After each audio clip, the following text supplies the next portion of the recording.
Hey Internet! Before I start, because this has nothing to do with anything, just want to let y'all know I learned an awesome new trick. It's like a magic trick, but with your Xbox. So better than magic, it's like video game magic. So first step, get your controller, push the power button. Isn't that pretty? Yeah, I know, right? Okay, the next step is later.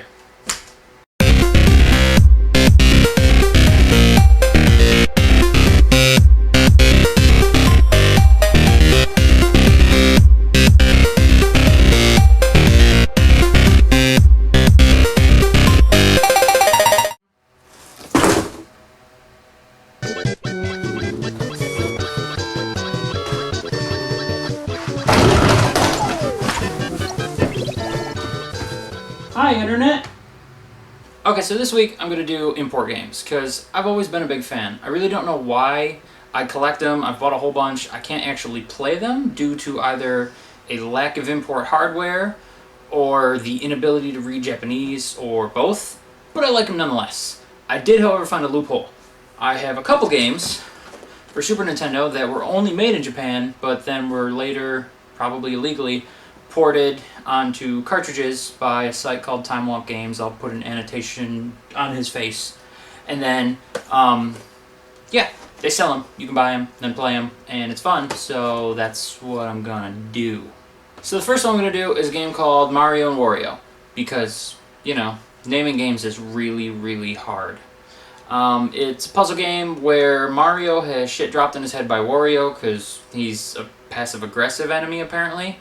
And Mario just walks around blind like a dumbass, stumbling into shit with a little fairy making the world safe for him.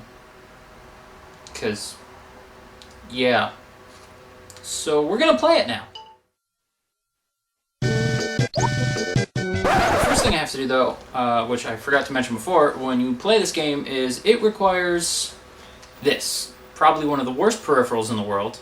So if we're gonna play it, we need to, you know, get this thing going.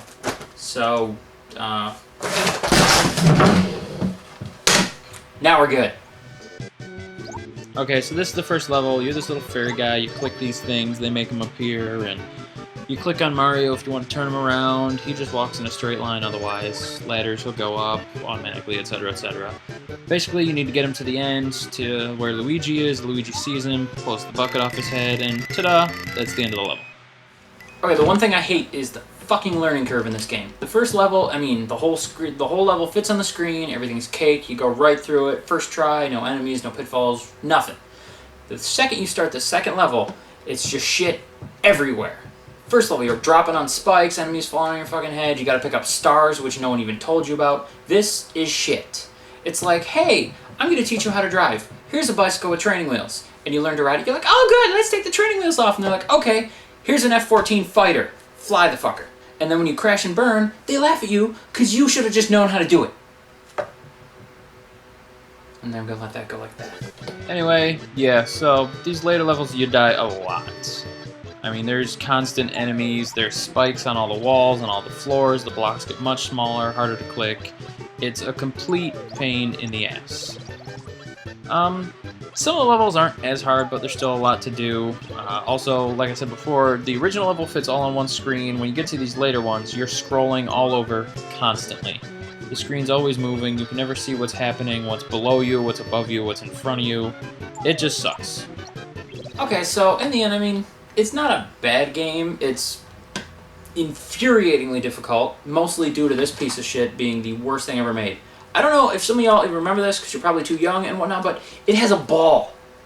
Mice used to do this. They didn't have lasers. This fucking ball has to roll around on shit, and that's how it knows that the mouse moved. It's crap. It never works. But other than that, the game's pretty decent. It's fun to play. The only issue I always had with this game, and by always I mean in the last week that I've been playing it, is why the hell can't Mario, or Yoshi or Peach, depending on who you're playing as, do one simple thing at the beginning of the level that makes the whole game move. When they drop the shit on your head, you go like this, you grab it, you take it off your head. Oh, okay, well, I guess it's not much harder this way, because I still can't control the character on the screen. So, you know, fuck it. What, is Mario fucking retarded? How are we gonna find the princess with the power going out?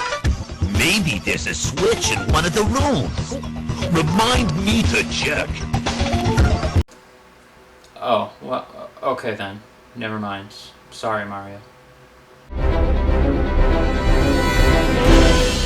Okay, so the other game I'm going to do, because that was kind of short, is Mega Man and Bass. Another import game, and yes, I know later it was ported to Game Boy Advance, but I'm not talking about the Game Boy Advance, so shut up. Unlike a lot of other Mega Man games, this one is actually, you have a lot more you can do. You can play as a couple different characters, you can choose the order you want to play the levels in, you can skip levels entirely, go back and play them again if you miss shit once you get better powers. So it's really cool. You also get a shop, you can buy shit with money you get in the game, upgrade yourself, mostly it just gives you free guys and crap, but you know, definitely worth a playthrough, so we're gonna do that. It's just like a lot of the other Mega Man games. You've got your regular X-Buster, so you know, you get your single shots, charge it a little bit to get a semi-strong shot, charge it forever in a day to get the super shot that actually goes through enemies. Pretty basic. You kill your enemies, you steal their powers, you shoot bad guys and murder them in the face, and it's fun. You get the little same drops you always do, your health drops. The only different thing is here, occasionally you'll kill enemies and you'll get little, like, what looks like screws. They use that as money, that's what you'd spend at the shop.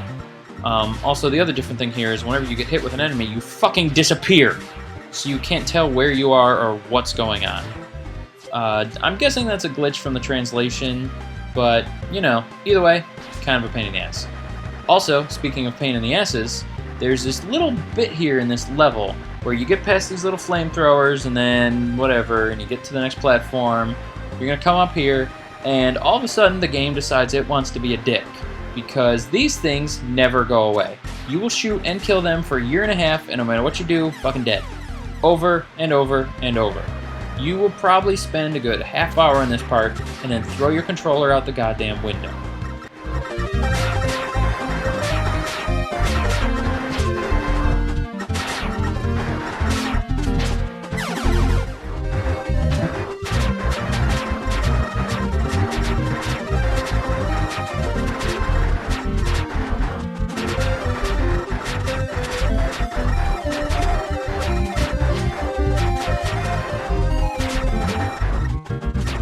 Okay, what the fuck, Japan? Seriously, this is why I'm glad we didn't get the game.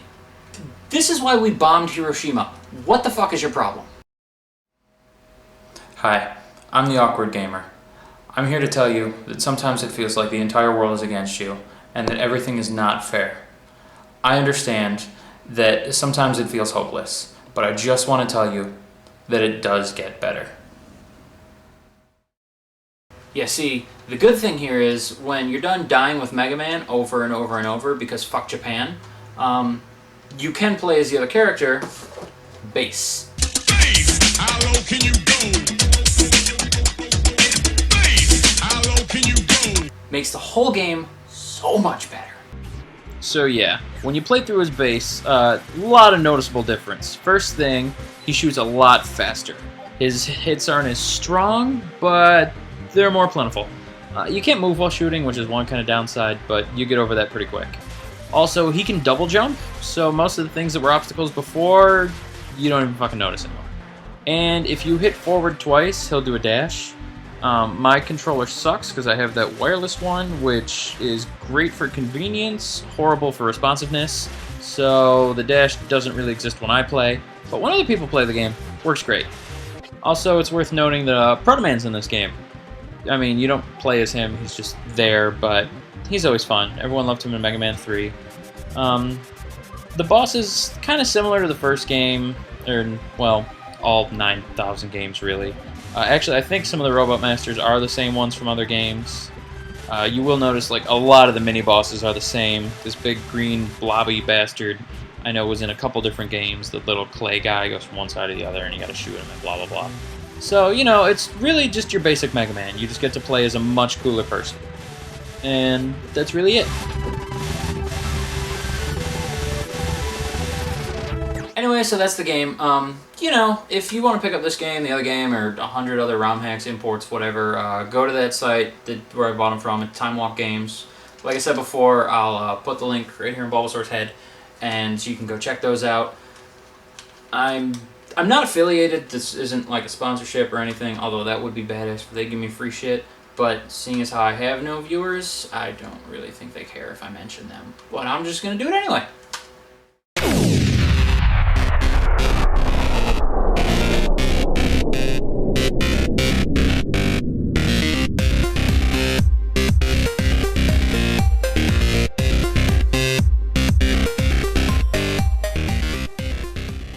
Okay, anyway, so back to the trick I was talking about.